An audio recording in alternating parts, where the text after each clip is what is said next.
So when you take up these big roles that really need your attention, it makes it easier for the brand. You know, when you start giving out someone, go do the quality check for me. The person is not you. But with time, you train someone and tell the person, this is what the brand stands for. We don't allow faulty threads hanging, all that. Yeah.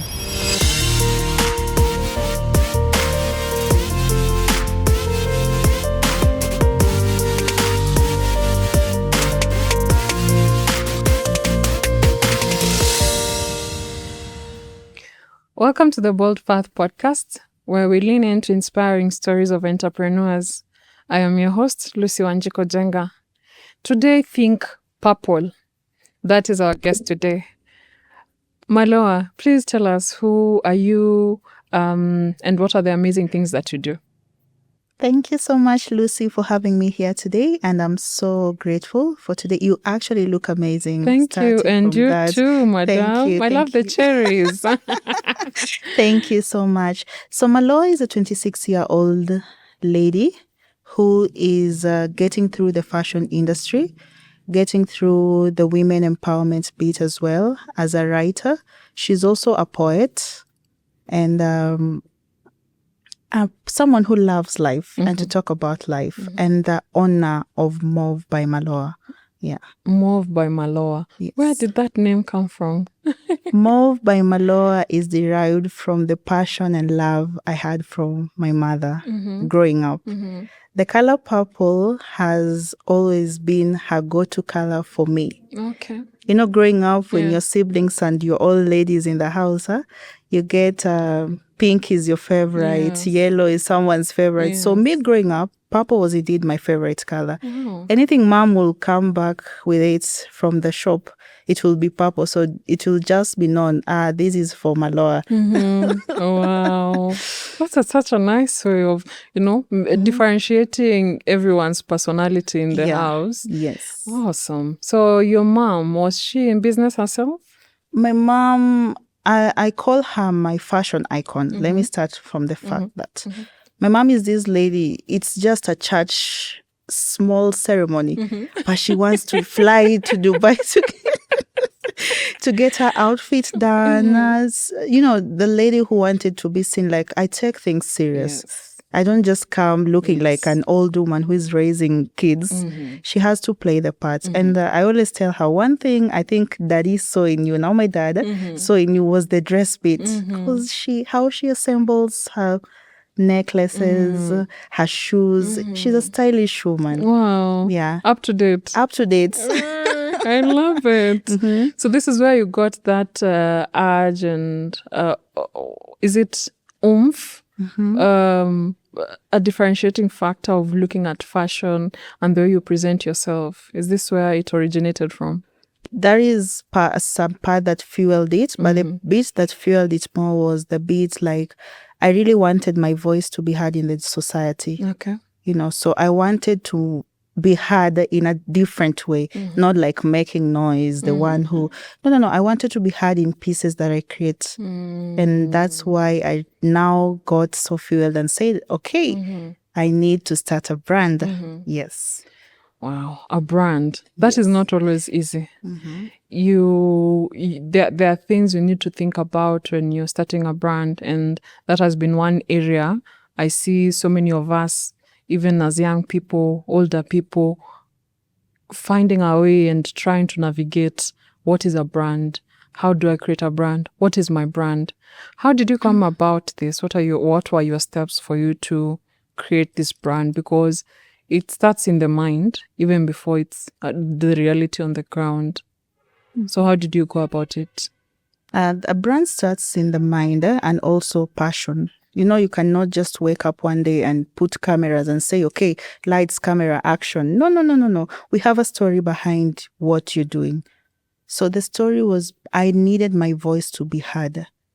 And not just be heard with funny pieces, creative pieces for certain people. When you wear and that piece has a story to tell, that is how I started and said, okay, I need a brand. The second thing, you don't start a brand with no training. You have to go for specific trainings. I feel like that is an essential thing to be done. So I did my training while after transitioning from international relations school at the Eastern University.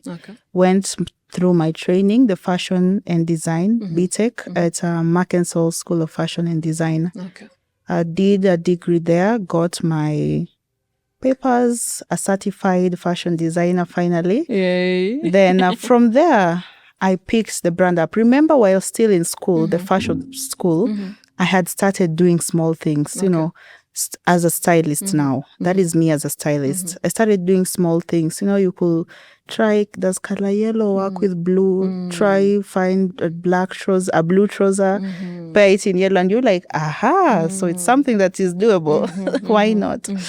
So you also need to go through training in order to like be someone who, you know, can be distinguished from the rest. Exactly. Yeah. Good. So those two things are very important. Passion, training, and the creativity. Yeah. Because then you don't want a brand that is already has so many people. You kind of drown in all the in all the noise, in all the chaos, because everyone wants to be heard. Everyone is the star of their movie. You know, we are all in a movie of our lives, and you are the star in the movie. So what differentiates Mallowah from probably another fashion house or another fashion icon? What is the differentiating factor? So walk me through how you would transition from PR, international relations, IR, because that's where the money is, right? Yeah, that's where the money is. To fashion. Which year was this, by the way? That was in 2019. Then 2020, I clocked in, switched it off. And so why did you do that? I did that because when you look at what fueled me, like what was my passion, that is still the word. What was my passion growing up? I really wanted my voice to be heard in society. That is through writing, through the art pieces. But as a young lady growing up and seeing her mother dressing up, coming up with different designs, you know, some designs you even be like, mommy, today, why is the sleeve, you know, flying off? Why is the sleeve flying? But she still looks good and beautiful. Yes. So as a young lady growing up and seeing all that revolving around me, here I am having another degree, which I am supposed to use because that is what I schooled with. And now I'm transitioning, going to do another thing that I am fully passionate about. You know, that was that degree your parent pays, so that, you know, it's known like the daughter did. Don't play with my baby. Yeah, you know? don't, you know, she's a doctor. She's this. She's in IR. Yeah, so that's I did. And I remember asking my dad one day, like, Daddy, do you know I want to become a brand one day? And my dad is this person who like fuels it up, you know, jinxes you, and he's like, go for it, you know. I love that. So my dad as well fueled me. He still fuels me up to date, like just telling me every day, every step you make, it counts. So it wasn't a fight when you dropped IR for you to go for fashion. It wasn't a fight. They were on board with it. At first, I feel like it was kind of a fight in the sense that my dad was like, what is all this? Are we still going back? You know, people familiarize themselves being a fashion designer as a tailor, fundi. That is the word. Very true. Yeah, so people say fundi. Yes. Fundi. And I don't know if we have fundis, because even those fundis, they are skilled at what they do. So they deserve a name as well. Yes. So you're a carpenter, you're still being called fundi. Everyone is fundi. Even architects, architects and you know, constructors, people who are in construction, they're all fundis. Yeah. So that was not for that. Yeah, that was not for that. Then I remember like in school, and we did our first project. We used to have these projects because we never used to have like exams. We're using BTech. So your skills are the ones which will rank you. So back then we were given a project to create your first skirt. Yeah, so you're supposed to stitch it for someone else in class, and someone is supposed to stitch for you. Okay. So I remember I stitched for a lady called Hope, who is my very close friend. And my mom had sourced for me that fabric. Oh, nice. Because we wanted to surprise my dad, because we were to tell him, like, this thing is actually doable. It's actually something someone can do. Yeah.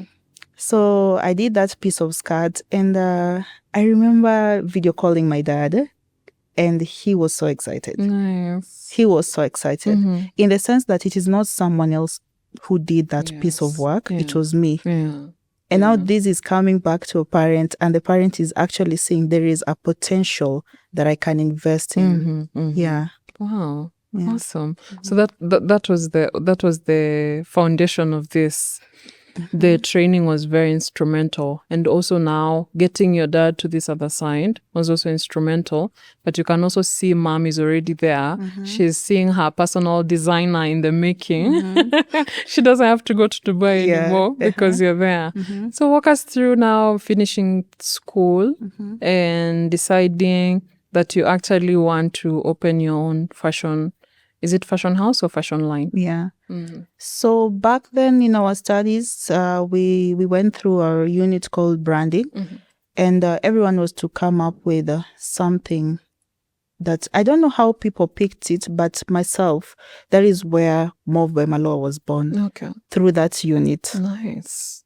So, you write yourself, you go present your brand name, your brand vision, your brand mission. And this is before ChatGPT. Yeah, this is before ChatGPT. And apparently, come to think of it, I used to be so good at presentation, extremely good. Representation and research work, those were my highlights back then in the school. So you doing this branding, you go present in front of teachers, and there's the feedback teachers give you, and they're always honest. Yes, yeah. In fashion house, it's like culinary. The way we used to see Dave Ramsey. It's the same with fashion. Like very, very strict teachers. Very strict who teachers. Do not mince their words. So the lecturers were very honest, and after presenting, I got a good remark, and after that, you don't just share yourself. You go sit back and reflected and said, can I use this as a way to come to the industry as a fashion designer straight from school? So everything that I did in school, everything, they say do this research, do everything that I did in school, I used it to start my business. Nice. Yeah. Wow. When now do you finish? How long does it take for the BTech? It takes 3 years. 3 years. Yeah. Oh, it's a whole degree. Yeah. So you finished in what year? I finished in 2020. Was it 2020, 2021? Because there's a period we weren't able to graduate because of Corona. COVID, yeah. The COVID-19. So it took us another time. Then we graduated finally, though we were not in session at the moment. Yeah. So how do you decide now, this is it? This is the thing I'm going to do? And what do you start? So remember, I was still doing this thing of being a stylist. You try pieces here and there. So after the COVID... Who are you styling? Myself and my mom, my friends, just telling people, shoes. And by that time, I was kind of a brand, should I call myself a brand stylist at Backyard Shoes? So I will get shoes from there, like purchase them, buy them, then go home and see, okay, this cloth fits with this cloth fits with this. So taking pictures, and now people are seeing like, okay, she's really good at what she's doing. So that also kept me going. Awesome. Yeah. So when you're starting a brand, you're not starting like people are surprised. Yes. Yes. As in there has to be soft launch. Yeah, there has to be a soft how you come in. Yeah. So when that day I posted a capsule of collection that I did, that was managed by Mark and Soul. So I got a good feedback from, I'll say, the netizens. People cheering you up, go, we are proud of you, all that. And for me, I keep the positive feedback. The negative feedback later on. The positive feedback is what I want to hear, because these are people who are willing to see me there no matter what. Of course, there are negative feedbacks. The field is for everyone and all that. Yeah. So those ones you don't listen to first, because they were coming to your post. Yeah. Gosh. Or someone just telling you, oh, this course, it's everyone is doing it. The audacity. the audacity? Why? What business do you have with someone else's choice of career or career path? That's very interesting. So you took the positive and ran with it. Yeah, I took the positive and ran with it because I was like, I'm not going to listen to negative thoughts right now. I'm just from graduating. What I need right now is now me. What am I doing with this thing that I really chased and actually finished and got the certificate that I wanted? Yeah. So now, how do you graduate to, what are the steps that you take to now graduate into a full-fledged fashion house? You have the brand in mind. You have seen it succeeding. You're even styling people. People are getting excited. People are, cheering you on. What are the steps? What clicks in your mind that you decide? Because I know now you have a shop. How do you even get there? What clicks in your mind? Remember at graduating time, we do a capsule. I told you we didn't used to have exams. We were ranked using skills, skills, research work, and all that. So part of it was you have to show a 10-piece garment collection, like a capsule of different attires made by you. For every category of clothing. Every category of clothing. So when I did that on the runway, and I really wish we had that picture. I still look back at it because those are the happy moments in my life. You know, just coming out of the runway and everyone is cheering you on. What everyone is, you did it and all that. So the next day, I get a text from, apparently that was a show from a media house. And I get a DM and they're asking us, can you feature in this thing? We really liked your work.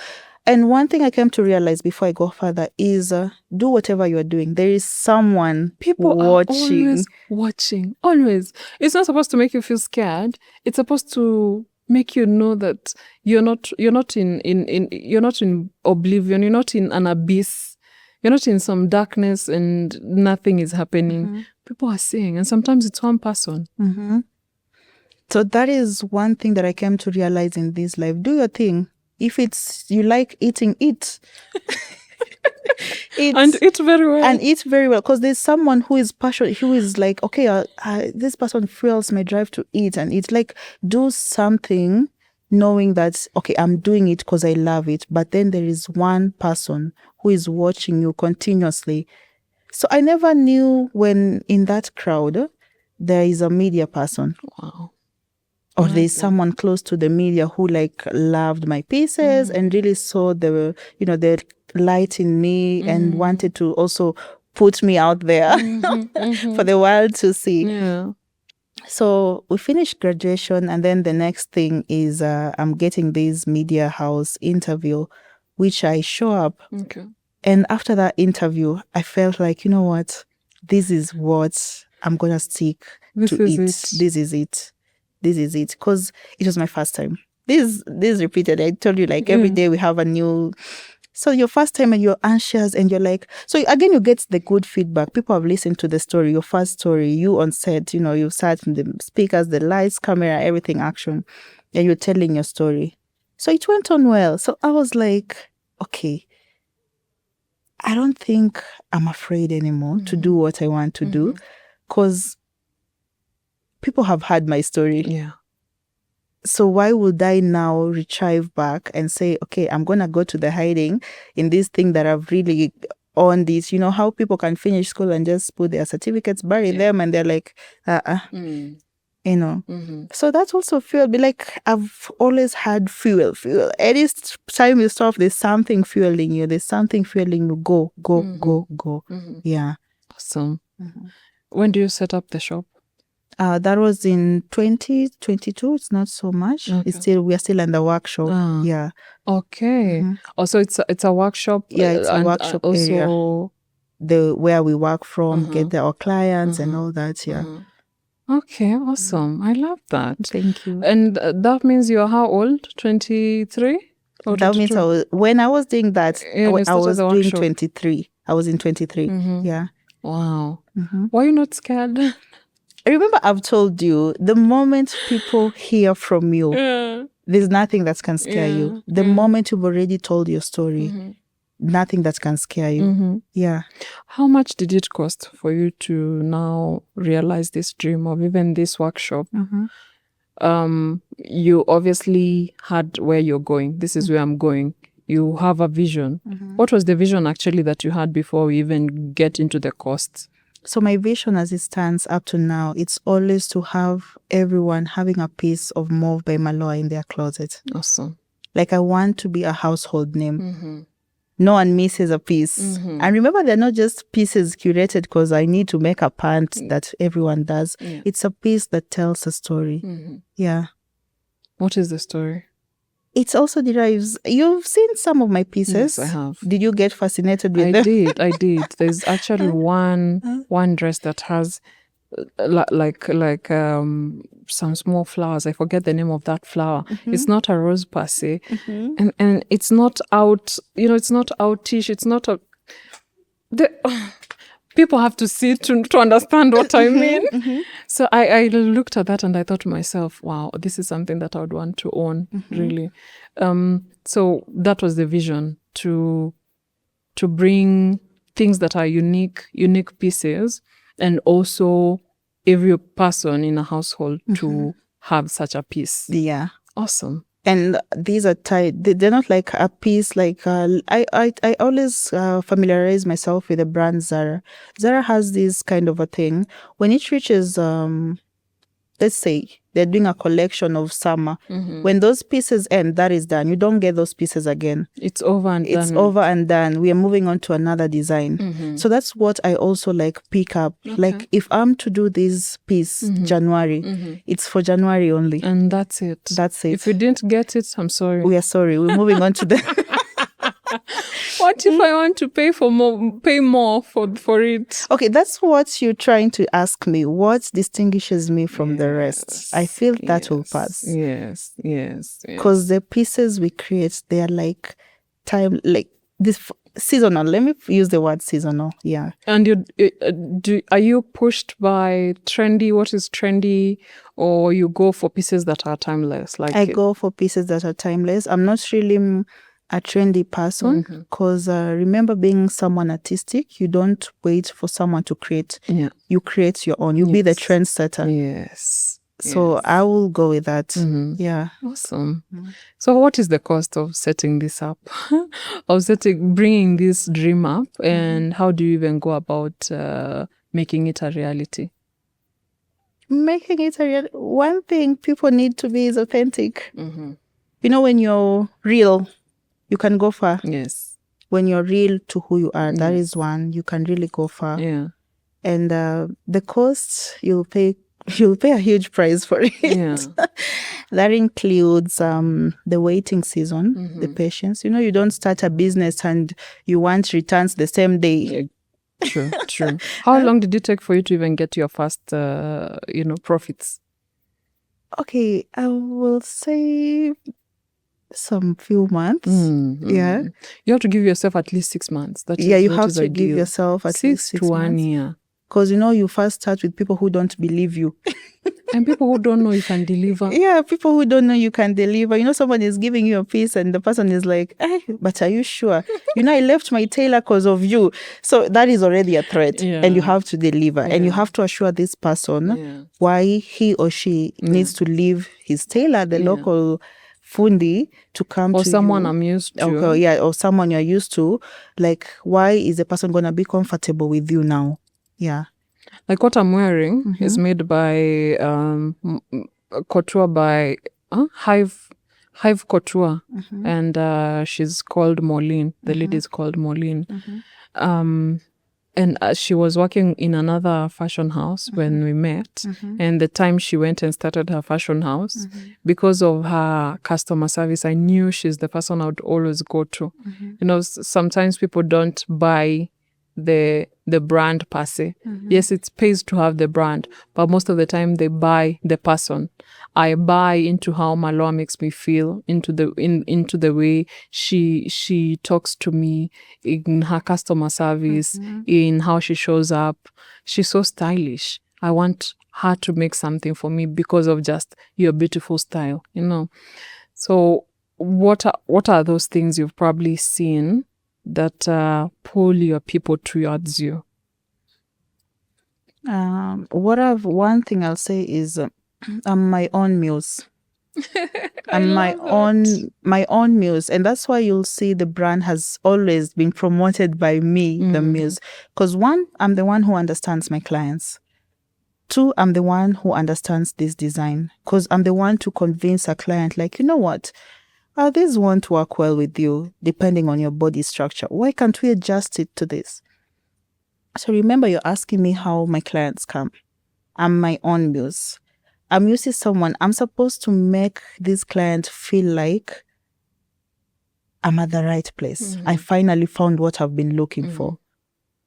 And this is someone you're targeting, my target market. We go back to what are my target markets. Am I targeting a pilot? Am I targeting a business owner? Am I targeting mama mboga? Such kind of a thing. So my target market one, I'm targeting high-end ladies, women in the business area, business owners, who I feel like these ladies don't have so much time in their hands. A, B, C, D is running at one time, and they don't get so much to understand the fashion field. Yes. So we end up having very brilliant, hardworking ladies in front of cameras, and how they've presented themselves really is one thing. Yeah, it's one thing. And you feel like, despite you having the knowledge, the money, why can't we just dress well? You get that feeling? Yes, I do. Yeah. Because I struggle. That's an everyday struggle, especially now that I have to come oftenly. I'm the person in front of the camera, and I was not used to that. I would just put random clothes, and as long as it fits and it looks good, you're okay.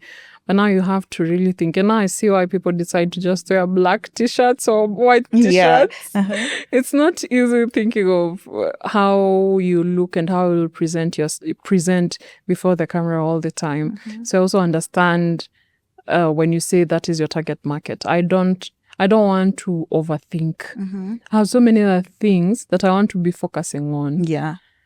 Nice. I love that. Now we are seeing there's the brand. You created the brand. You look for messages that fuel the brand. You look for people who support the brand. You are creating amazing things for the brand, and you also have a target market. You're not trying to think, who is it helps to know this is the person that I'm working for. Yeah, because this person who is coming to you understands what you're doing. The person can relate him or herself with what you're making. And that's why I'm different. Yes. The feeling, I'm giving you that feeling of feeling like, there are pieces that, as I said, like I'm in the women empowerment beats, the pieces that I make for ladies. And they're like, I really hated these chubby arms. And now I really love the chubby arms because of this sleeve. You make them feel like, I see I've found where I wanted to be. I see you and I understand you. Exactly. Yeah. So those pieces are also created to boost their confidence, not just to I'm creating. Everyone can create pieces. Yes. You can start tomorrow a fashion line. Yeah. Right? Yeah. But how different are you from everyone? Are you authentic? Because I am authentic. Am I passionate? Because I'm passionate. Are you creative? Because I am creative. Yeah. Awesome. When we think of a business, we first of all probably see ourselves, especially a fashion house. I'm not even sure how it works out because I've never been in fashion. What are the things that I need to make sure that I have? What are my tools of trade?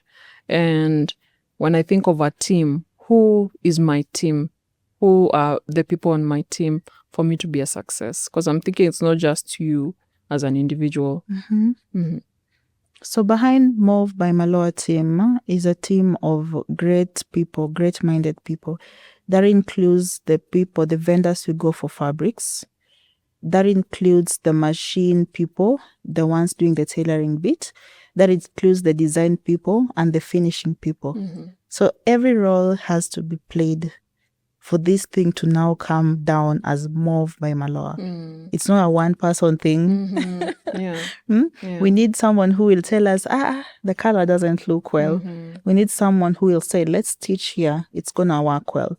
We need someone who will say this thread has to be removed, it's hanging, and that's the final product. You see? Yeah. Oh, nice. How many people do you have? I right now I'm working with 3 people at the moment. 3 people. Yeah. Okay. How is business? Considering you work with high-end women who are probably who are influential women who have who are well established in their fields, in their careers. So money is not necessarily a problem. So do you see like there's a constant flow of income? Like you know, this is what I expect and this is what I get. How good is business? At the moment, I will say the business is seasonal. Okay. It's actually a seasonal business. Interesting. And working with these are clients who are on the run. So you only get to be in touch with them the moment maybe they're in the country, the moment maybe when something pops up. It's not like every day you make for them repeatedly. So it's a seasonal thing. So when you train yourself and realize that, okay, December is going to be peak season. That means December you need to really make sales, look for clients, post, create pieces that needs to be like for the December collection and all that, like put yourself out there. December won't be the same as January. We are all running up and down in January. Oh, so-and-so needs school fees. It's something that we can't focus on the fashion bit at the moment. But then this is your client who wants to travel to Maldives and she needs you to make for her a nice piece. She's having a women's conference there. And that's now where you feel like you need a client, like a market for your products. So it's a seasonal thing, on, off. There are days you smile, really show your last. your December tip. Yeah, there are days you smile and there are days you just say, oh God, when is morning? When are we getting to morning? So there are days you smile to the bank and even my team smiles and they know like, okay, this is a good season. And there are days you even tell them, or we start making another thing. Maybe we need to focus on another market. But that is not allowed in business. In business, you don't give up. Yes. If you give up, you lose. Someone else picks up from where you left. Yeah. Was this the first target market you went for, or did it come with time? I felt like it came naturally because one, I tend to bring out my pieces in an elegant way. So when you do that, as you post yourself, you do videos, you try to familiarize yourself with the out market. So your market, actually, your target people reach out to you because of that. So me just positioning myself with the piece I've made, and someone comes and DMs me and tells me, hey, can I have that in a different shade? Then we can adjust to the sleeves. I like the sleeves being this. So yeah. Yeah. Oh, I love it. I really wonder sometimes when you're in if you're in a seasonal business. So how do you even pay, or how do you even learn how to price so that during the good season you are balling and it's good and it can take you through the not so good season? Like, how do you even know how to price that? Where do you learn that from? Is it from the school or is it learning on the go? And also, do you now pay your people a salary, or you pay them on depending on what you guys have made? So at the moment we pay depending on what we've made. Okay. Okay. So like, let's say we made 10 pieces. That's what I'll pay for. 10 pieces. Yes. The other thing is how I'm managing to, sustain the season of low seasons and all that. Remember, we are not just seated like nothing is happening. Oh, we are a fashion house. Even in the dry seasons. Okay. You have to get something going in my on. Head, You I'm don't thinking, shut down. Oh, people are not even opening the workshop. The machines are sleeping. No. You don't shut down. Okay. Now this is the bit where your creativity comes in. Okay. Aside from the nice, elegant pieces we're making, what else can I make? Can I come up with a nice scarf? Can I take these, how do you call it? The clothes that's supposed to be altered. Someone has a zip that needs to be changed. All that. So those small things, they fill in the gap when that slow season is there. Okay. Yeah. Okay. So it's not that people are sleeping at home and waiting until no. Remember, we are not giving up. Yeah. We are continuing. Yeah. So we try and find those small things that we can do, the small bits that we can feel. So as a brand, we are still growing every day. As Mallowah, what is your role in this business? What are the things, the responsibilities that you play? As Mallowah stands as the president. Okay. Mallowah stands in as the designer, and Mallowah stands in as the quality assurance person. Oh, good. Yeah. Nice. I love that. All big names. You are the brand. You are the brand. When I walk outside here, I am the brand. Yes, you are. I'm not going to be like, oh, you see, I'm not the one who is always on the machine. No. People see you as the brand. Yes. You're the one. Yeah. So when you take up these big roles that really need your attention, it makes it easier for the brand. When you start giving out someone, go do the quality check for me. The person is not you. But with time, you train someone and tell the person, this is what the brand stands for. We don't allow faulty threads hanging, all that. Yeah.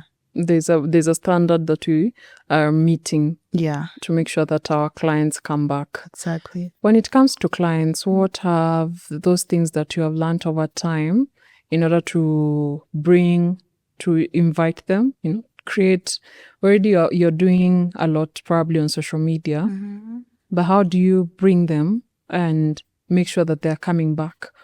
Make sure they stay, they are very well catered for, everything they gave you, the vision they gave you, you bring it to life and make sure that they come back, that you don't get to lose them. What has been those learnings that anyone can input in their business as well? So the learnings I've had great clients, and I've had clients who but the client is always right. However much, someone can even take you to the police station. Customer is key. The customer is key. You treat them because they are the people we need for the business to go. Yeah. So the client is always right. Yeah. So when you get clients who are not troublesome, you understand to them, these are the designs. And remember here, you might get 2 different categories of clients. One coming in as you, the designer, and another client is coming in with another person's work. Can you do this for me? An inspiration. Yeah, an inspiration. Can you do the copy and paste thing? So these 2 clients deserve to be treated the same. Yes. Amidst everything. Yeah. There's one who will take through and say, this design I'm creating for you, I know you like it, I know your body structure, and he or she needs to take the comments positive. You need to be truthful as a fashion designer, because I don't want to lie to you. You're coming in for a bandage skirt and you are not the bandage skirt type. Yeah. Very important. Yeah, because I am the brand. And when I'm coming across me as the brand that has made that piece and I didn't correct it from the word go and ask you, can we adjust it to maybe a balloon thing? So that I come in as the designer. And how I attract these clients is me being authentic to them and giving them an option of what can work. So the next time they call, they'll be like, hi, Mallowah, I've shared with you something. Tell me if it can work on me. You see, they are positive now because you've explained to them what can work on you is this and this and this as a designer. Yeah. Oh, when we look at the Kenyan landscape and creatives, it's not always so friendly. Especially I find when it comes to fashion, we tend to borrow a lot. I think it's because we are cosmopolitan. I don't know why we do that. I was having a discussion the other day with a fashion designer who was telling me we don't even have something that relates to Kenya, that we can say this is Kenyan cloth. The way when you go to Uganda, there are those dresses that you wear. Yeah. What are they called? The Gomez. Bas. When you go to Ghana, there's Kente. Who doesn't know Kente is from Ghana? The different countries, the Nigerians, is it Ashobi? Yeah. I didn't know I know all this actually. Let's start a brand tomorrow. You have what it takes. Now, for Kenya, we don't have that. Does that affect the work that you produce, or and also is there a way we can mitigate that? Do we have a way where we can create pieces that are very Kenyan that you can take pride in, or is that boxing ourselves? That is not a problem when it comes to creating pieces that familiarize yourself with the country, because when you go out there, definitely you have to present yourself as a country. So in the fashion field, I feel like different things can represent Kenya. You know, fashion is like, it's not cloth alone. Yes. I am wearing a Kenyan wrist thing. Wristband, yeah. Yeah, and someone meets with me, he or she definitely knows like this is a Kenyan. You know, even if I'm not a Kenyan, someone will say that's a Kenyan. Yeah. So in fashion, you don't generalize and say we don't have a fabric, we don't have this that signalizes us as Kenyans. No. So we have those pieces. But now coming to the fashion field, how will I be able to put these pieces or add a touch of it to my creation? You know, am I going to add these maybe on the sleeves, on the chest area, you see, and make it now a Kenyan product? Because we already have the Kenyan made products. Yeah. So it is us as designers to now be creative around that, because we cannot create now something ourselves that represents Kenya, but we can use what is there to represent your brand as a Kenyan brand and made in Kenya. I love that. Yeah. It's not all gloom and doom. It's just you using your creativity. Yeah, because you have to be creative. If I'm going to use this piece to maybe create the whole of my sleeve area, it's having this piece. This piece has already been in the market and it's known in the Kenyan market outside even that these things signalize this is made in Kenya. So can I use that idea and make it in my brand and make it made in Kenya and sells made in Kenya? Yeah. What are some of the challenges you've seen in this field that are not necessary, that are probably outside your circle of influence? I've seen a lot of challenges. A lot of challenges. One, we always talk about the financial bit, of course, because the industry needs a lot. It requires a lot. One.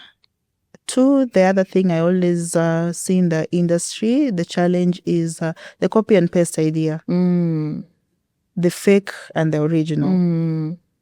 So it's difficult for people to know who is selling fake, who is having the original beads. Yeah. I even saw the beads. They are actually legit beads. And then there are beads from China, and China probably or has lower quality. How do you even tell what beads are from where even? So that comes down to the question you one time asked me, how I'm able to sustain the clients. Yes. This is one, I make sure every piece I do, anyone seeing that has to come to me. Because you'll try having an image of what I've done, but are you sure? It won't work. Are you sure it will work how you want to try your idea? You know, everyone can say like, okay, I love this, I can do this. I can take it to my fundi and my fundi does it. No.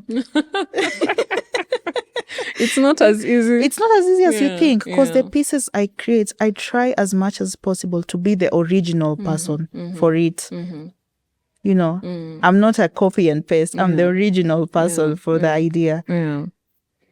And when it comes to the laws and regulations in the country, does that affect fashion designers in any way? The rules and regulations, yes, a bit, I'll say a bit. But it's not as challenging. Yeah, it's not as challenging. The only challenge, again, we have is the taxing and lack of sponsors as well. Mostly for the young people coming up. Okay. We lack maybe a foundation for fashion designers, let's say. Something that can pour something into their pockets to just have them, you know, a boost. I've seen that with... music has been done the same here. where copyrights and all that, you're under a foundation. They're under a foundation that stands for them, sends them something every even if it's almost nothing. even if they're not having anything going on. You have a body that you sort of anchor on. Yes. You know? So for fashion industry, the anchor is not there. I haven't come across any. If it is, I've not come across any. But you see, that has to be there for us as young entrepreneurs. Yes. We would have been knowledgeable about it. Yeah. And I'm thinking it's very difficult for you then to grow in this. Let's say you as a young person, you are thinking, I'm very good at this. I probably you've done the training, you've gone to school. You might not have the resources to even buy a machine. The other day, we had Cleopatra here who told us she started a machine, I don't know, was 70,000. And then the rent for her space was 40,000. And her dad had to come and chip in because this was a lot for her. So for her to even grow, it has not been because someone supported her. You know, it's not been invested in. As a country, it shows then we don't value this as something that can create jobs for young people, that can change lives for young people. Because I might be a genius, I might have the best designs, but if I don't have the resources for me to go and buy the quality, what are they called, fabrics, then how am I expected to prosper in this area? So that is something as a country we need to put into consideration. The same way we have invested in other areas like sports. Young people have a place where they can go, and here you are protected. Here you can come and ask for resources, or they at least have some days where they're asking for young people come and pitch your ideas, and at least 10 could get selected. 10 is a big number than nothing, right? So we need that. I hear you. How would we even work? How would that work? How can we make that a reality? Is it that we need to make noise? No. We don't need to make noise. We need, as young entrepreneurs, we need to come out and address the issue, how it is. What do we lack? We have the talent. We have everything it takes to move, let's say, the country to a certain level with our creativity. So we need sponsors. Yes. We need banks coming in and saying we will be doing scholarship for this. We will be doing sponsorship for this, taking students to learn their skills, paying for their fees, letting them get knowledgeable. So we need that as well. We need governors or the political field also supporting these young people in their areas by paying for them maybe, or setting up aside small industries wherever they are to boost that creativity and nurture it to something big, because not everyone will end up having a brand. Some will end up still being employed, still working, but still appreciating the fashion and art field. Because I'm thinking, if I'm a young person, and probably I think I might be having the talent. I'm not sure that I have the talent, but the only way for me to be able to have that talent is training, and there are no readily places I can go and get that training. So setting up such places even boosts our the way we look at handmade things. Even the pricing will probably change, because then there's an influx of resources and funds for such. I agree. It's something that is very important. What other challenges have you seen probably in your journey that might limit a young person getting into this field even? You facing discouragement, facing discouragement in the sense that maybe people who don't know what you're creating, you post it and they start with a negative thing. Oh, I can't wear this. It's too revealing. I can't do this. Comments people make. It becomes challenging because when you get to listen to that as someone who gets swayed away by people's words, you'll feel discouraged. because you'll now feel, or what I'm making is not making sense. So you chive back. True. Because of people's comments. Mm. And then if you're someone who doesn't rise up from people's comments and just use that as fuel to go wherever you're going, you now give up. Mm-hmm. So that can be challenging. Yeah. Yeah. One gap we also have as a country, I find, is our marketing. Mm-hmm. Our marketing is wanting. Do you feel like you have hacked this when it comes to marketing? Have you seen you putting yourself out there has brought more than naught? And are there tricks and, tips that you have gathered along the way that help you with marketing yourself? Because I'm thinking for you to get high-end women is not every day. So how are you doing this? How are you marketing? So I will give a plus to my marketing skill.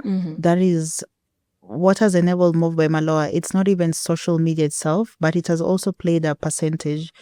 What has enabled it is the referral bit. Remember, these are women I'm trying to get into their closet as a brand. So they meet in functions, and of course when you wear an elegant piece, it will be like, I like it, who made it for you? So and so. Someone else puts on the same thing, goes to a function, I liked it, who made it? So and so. So you'll be seated here and you'll receive an order from Canada. You don't even know who who referred you. Who referred you there. This is a woman, someone has worn your brand and represented you in a certain place, and it's coming back as a referral. Nice. Yeah. Very nice. And how is even getting the clothes from Kenya to Canada? Yeah. I'm even thinking the delivery system is a whole nightmare on its own. How has that worked for you? It has worked for me in the sense that I'm using a shipping company that I know it well, and their rates are not so bad, extremely bad. Who are they? FedEx. Oh, good. Yeah, their rates are not extremely bad.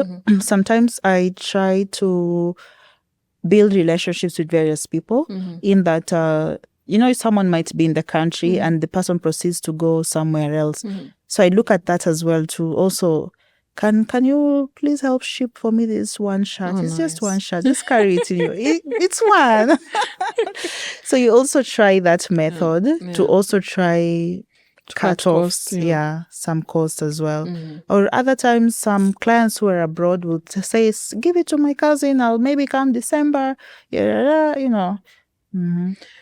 Have you seen now that being sort of a trend, like your international clients are more than Kenyan, or it's a mix and balance?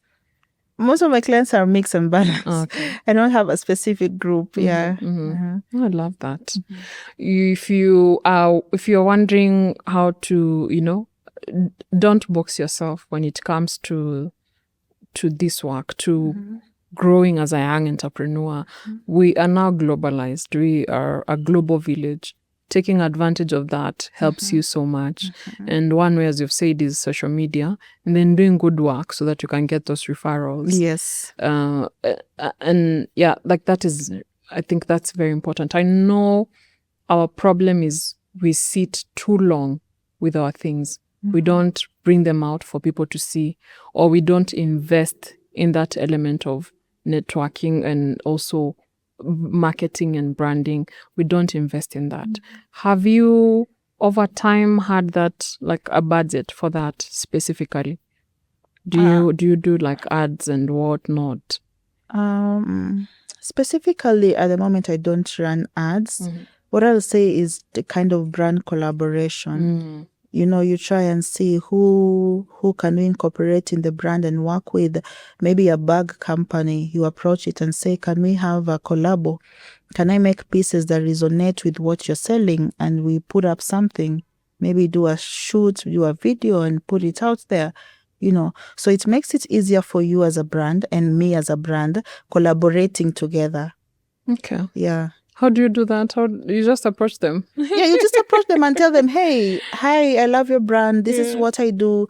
And I would love to work with you in this field. Are you able to work? Are you able to collaborate and have something going on? I love that. The confidence. Confidence is number one key in business. If you're not seen, the business is not seen. Yeah. What are the other things that you do that work very well for you that any young person can take up after? The other things that I do is I keep still nurturing what I'm skilled at. You keep sharpening. Never stop. You never stop. You keep sharpening. Every day you have to see growth. Every day you have to see in the something business has and in moved. yourself. Yeah, in the business and in yourself. Remember, you're doing this business not to be insane. You're being to be happy. It's your passion. Yes. So you're not running a business to be a mad woman. You want your sanity. Yeah, you want your sanity back.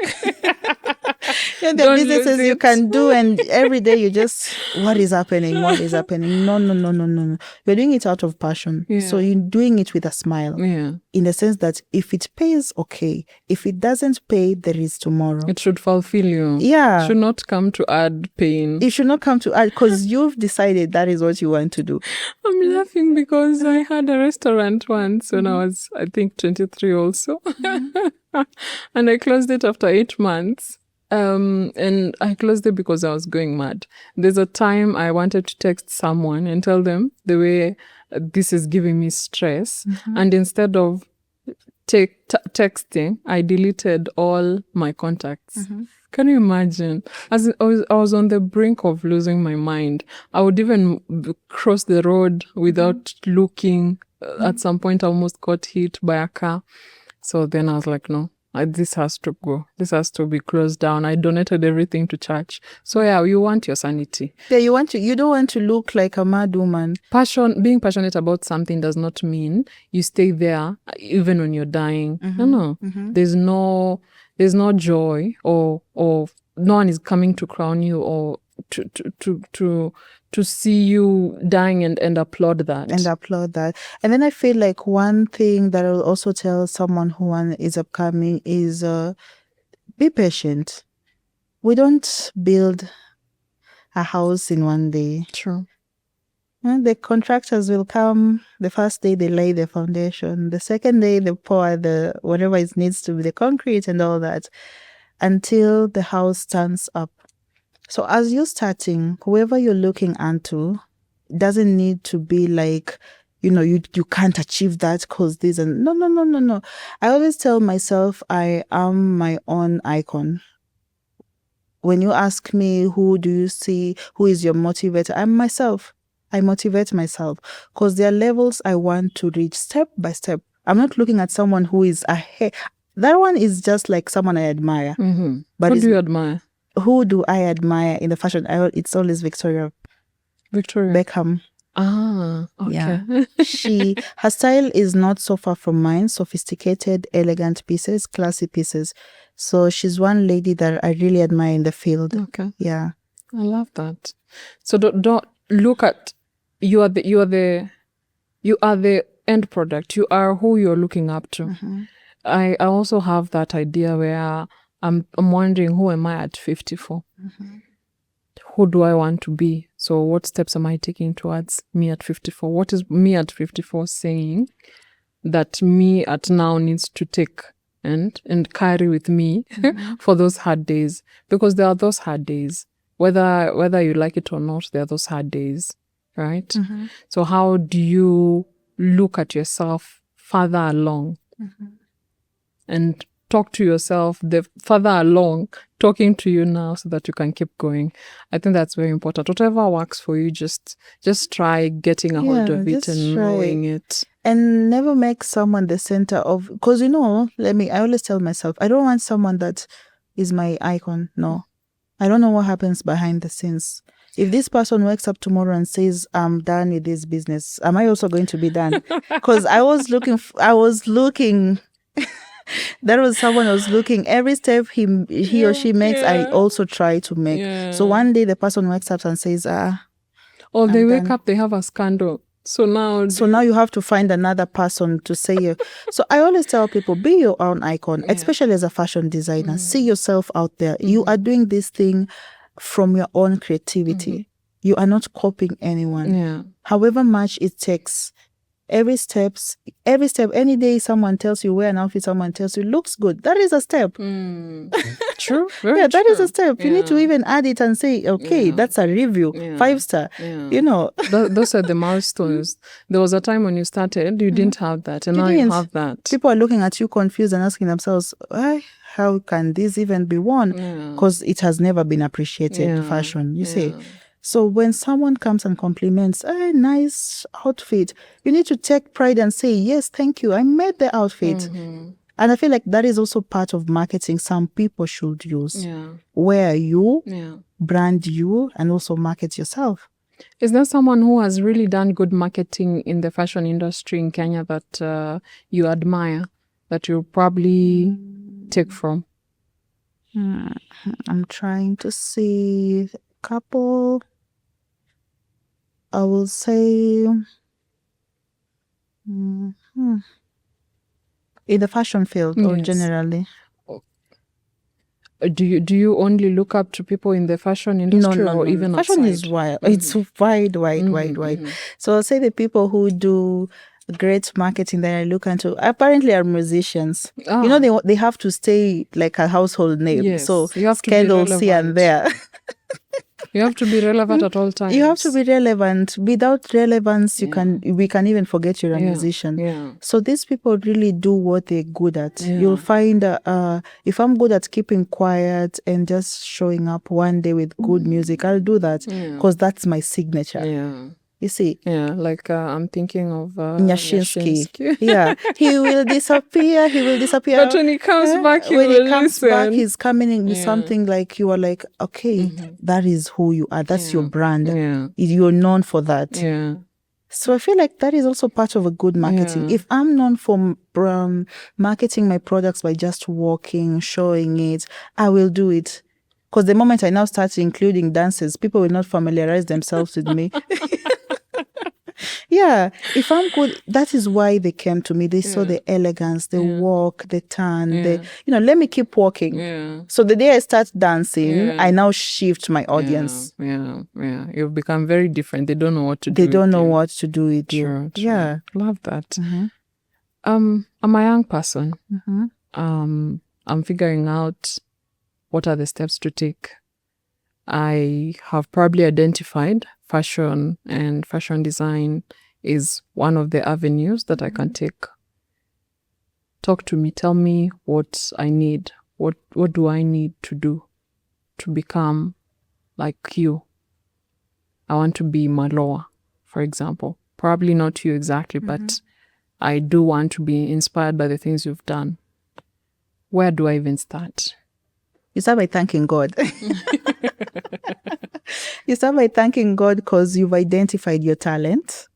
2, you see if you can be able to be skilled at it. That includes going for training and getting knowledgeable while at it. 3, sponsors. It's a very rich industry. Fashion is a very rich industry that requires a lot of sacrifice, a lot of time, and a lot of patience. So those are the steps one needs to take. 2, put yourself out there. Even if it's a vest that you create it, but make it like yours, the original work. Because when you don't do it, the first person to do it, when you don't do it, the first person to do it, that becomes the original work. Yeah. If you don't do it, someone else will do it. Yeah, someone else will do it, and that will be the original work. So whatever you want to do, start. The thing is just start. It will get audience. You have to be patient. You have to wait for it to nurture. And don't focus so much on the negative feedback. Focus on the positive feedback and better it from there. Yeah. Where can I get a sponsor, Mallowah? Where can you get a sponsor?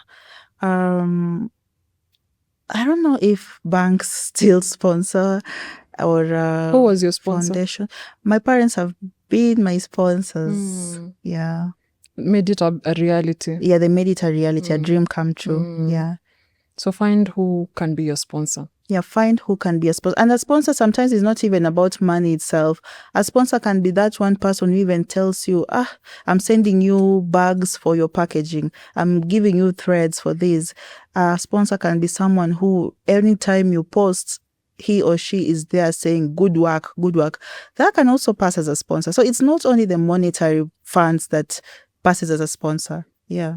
Very true. Yeah, Very or true. we familiarize ourselves so much with the sponsor being money. It can even be advice. Yeah, sponsor can be an advice, like yeah. someone sitting down with you and telling you these are the things you do, this is how you should work on your cost and all that. Yeah. So find sponsors. Was it a sponsor who helped you with learning how to price? Learning how to price, we were taught in school. Oh, okay. Yeah. Okay. So where training now comes in. Yeah, that's where training comes in. Because you don't just price, wake up and say, I need a Lamborghini, and you now price someone up. So you want to buy a Lamborghini with a client, you don't do that. Yeah. I will pay, but I'll never come back. Yeah, you'll pay, but you'll never come back. So you say you don't buy a Lamborghini with a client. You have to be reasonable. Yeah. Okay. I love that. I think that's all from me. I don't know if you have anything else you'd want to mention that I've not asked. Like what keeps you going? I'm wondering what keeps you going, especially when the times are tough. That for me is what makes or breaks an entrepreneur. What keeps you going, really? What keeps me going is the love, the unconditional love the people I love have for me. And on the days you don't feel like yourself, these same people remind you of who you are. And when you look back at it, you feel like you are not alone because you're surrounded with people that really love you genuinely and who will tell you, hey, by the way, you need to take a break. The work is so, be yourself first, then get back to work. Another thing that keeps me going is the art of writing. It fuels me. I find joy in writing. I find joy in the poetry bit, and I find joy in just being creative. So it keeps me going, apart from fashion and swimming as well. I really swim a lot. Yeah. I love that. So you have a support system that don't only invest in you, you also invest in them. Yeah. That's what people forget. Yes. You can't be just a taker. You also have to pour into others. Yeah. You're writing a creative outlet and swimming as an exercise. Yeah. So some of the things that a person can take from this, those tiny moments that give you joy and that embrace you with warmth so that you're not feeling alone or sad or confused, because this is not a sprint. No, it's not a 100-meter run. It's a marathon, and it keeps going. It keeps going. It keeps going. Yeah. What are the dreams that you have now? For myself and for the brand? And for the brand, yeah. My dream as a 26-year-old will be to have a brand, a household name that is based on who I am as a person, and letting everyone know where I came from as a brand. It's a journey. Every day is a journey, and I always write any step I make. I say, today it was a bad day. You write your journey, how you want it one day to be read out for the world. Because I want to come back at the age of 30, and I'm looking back at a record I did at the age of 26, and I'm seeing myself like someone who really wanted that at 30, but she was at 26. Yeah. And she has achieved it. She has achieved it. So those are the dreams that I say, like, they look like they are far, but they are, with time, we get there. It's only 4 years away. Yeah, it's only 4 years away. So my dream is another dream is to own stores in Africa. Mauve by Mallowah outlets, different parts of the African world, because I really embrace the African culture as a brand. So that will be an honor. And if God allows, we also proceed to now go to Europe and all other countries. Yeah. I would love that. I would love to walk into a shop, Mauve by Mallowah, You know, that would be really awesome. I would really, really put that on social media. I would blast it up for people, because it's not that the places we walk into, the LC Waikiki, the Vivo, it's not that they didn't start somewhere. They started somewhere. Yeah. And that's why they're where they are. And I believe that you are on the path to achieving that. And I can't wait Well, thank you to so walk much. into shops by Mauve by Mallowah. I can't wait. It starts with a dream. Remember, it starts with a dream. And when it starts with a dream, you don't sit and now wait to wake up when reality has kicked in. You work towards the reality. Yeah. I love that. Thank you so much for sharing. So how can people reach out to you? They don't want my number. I'm looking for sponsors. And not the sponsors for the business. That people think. No. For the business. For the business. People who can buy, motivate me, you know, put me out there and see what I'm doing as something that can grow and become big. Yeah. So my handle, Mauve by Mallowah, social media, that's the page, and Mallowah Rufin. Should I leave my contacts? Yes.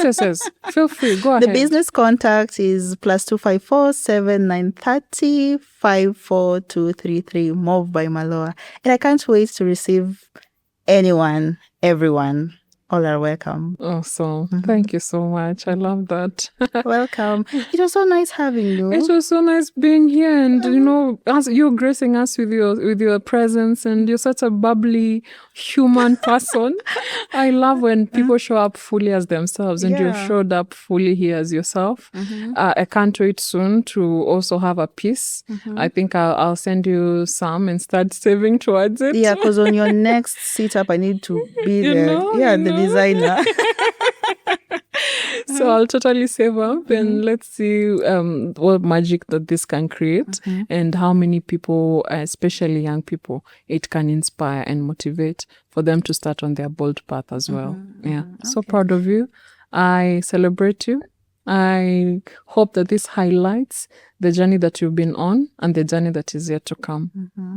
Thank you so much. I also feel humbled, glad, happy, and being behind the scenes. You've brought me, now people are seeing who is Mallowah behind the scenes. And I really like that, because I've at least familiarized myself with people who didn't get to know me at 26. They only knew me at 20. So I love that for a fact. And thank you so much, Bold. Welcome. Thank you. And thank you so much for watching. Please do make sure you are part of our community. Subscribe, leave a comment. I read all comments. I'm like Mallowah when it comes to that. Even the emojis, you put the emojis, I'll put the emojis back because it goes a long way. It shows that you're seeing us. You are celebrating with us, the entrepreneurs that have been here. You're celebrating with us their journey. So thank you for tuning in. Thank you for being part of this process. And thank you for always being an awesome listener. Until next time, your bold path starts now.